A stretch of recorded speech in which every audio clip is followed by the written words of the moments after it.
Hello tout le monde, aujourd'hui on se retrouve dans un nouveau tuto Fimo qui sera celui du muffin à la myrtille, donc j'espère qu'il va vous plaire et c'est parti. Pour commencer, vous allez prendre une boule de pâte couleur pâte à gâteau champagne que vous allez mettre dans votre moule à base à cupcake. Donc oui, il vous faudra un moule, mais vous pouvez également faire votre base à la main. Ensuite, vous allez prendre une boule un peu plus petite de la même pâte et vous allez former un dôme, donc une sorte de boule aplatie, mais voilà, un peu plus fine sur les bords, que vous allez placer sur votre cupcake. Donc il faut que le diamètre soit un tout petit peu plus grand, voilà, juste un tout petit peu. Et ensuite on va prendre une brosse à dents pour texturer. Donc on commence par la brosse à dents, on texture tout le biscuit du dessus, voilà, on tapote les bords, le dessus. Et ensuite avec une aiguille on va venir tracer des sortes de creux, je sais pas trop comment on peut appeler ça, mais des craquelures on va dire. Donc il faut un peu appuyer dans le biscuit avec l'aiguille et tracer aléatoirement des sortes de fissures dans le biscuit. Et ensuite on va venir les atténuer avec une boule d'aluminium pour donner un peu plus de texture et rendre les traits qu'on a fait avec l'aiguille plus discrets, plus réalistes, parce que sinon ça fait un peu bizarre. Et ensuite on rajoute une petite couche de brosse à dents, voilà, pour unifier la texture et donner quelque chose d'un peu plus homogène. Et ensuite on va venir colorer le biscuit. Donc pour ça on va prendre tout d'abord du pastel ocre que l'on va appliquer partout sur notre biscuit, donc avec un pinceau tout simplement.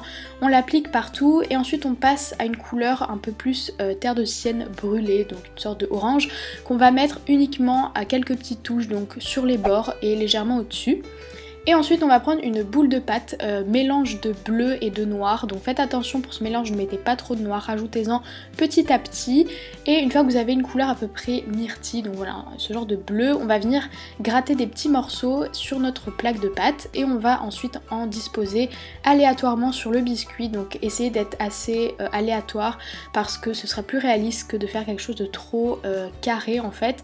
Et ensuite on va prendre une tige à tête plate, donc je vous conseille les tiges à tête plate, si vous n'en avez pas vous pouvez prendre un piton ou un clou à œil, mais pour les cupcakes muffins c'est plus simple, comme ça vous êtes sûr que votre clou ne part pas. Donc vous l'enfoncez dans le moule, ensuite vous le retirez, vous démoulez votre muffin et ensuite vous repassez la tige à l'envers, donc ça permet en fait d'éviter de trop déformer, de percer avant en fait. Et ensuite on va venir recolorer la base, sinon bah, elle est pas cuite en fait.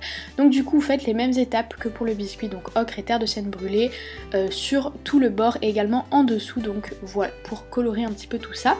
Et pour finir, la dernière étape sera de placer quelques petites myrtilles, donc avec la même technique sur le tour de votre muffin, voilà, pour aussi en mettre à l'intérieur. Et ensuite vous mettez tout au four. Et voilà pour cette création, elle est terminée, j'espère qu'elle vous aura plu, elle était très simple à faire. En tout cas, n'hésitez pas à me dire votre avis dans les commentaires et sur ce, plein de gros bisous, bye tout le monde.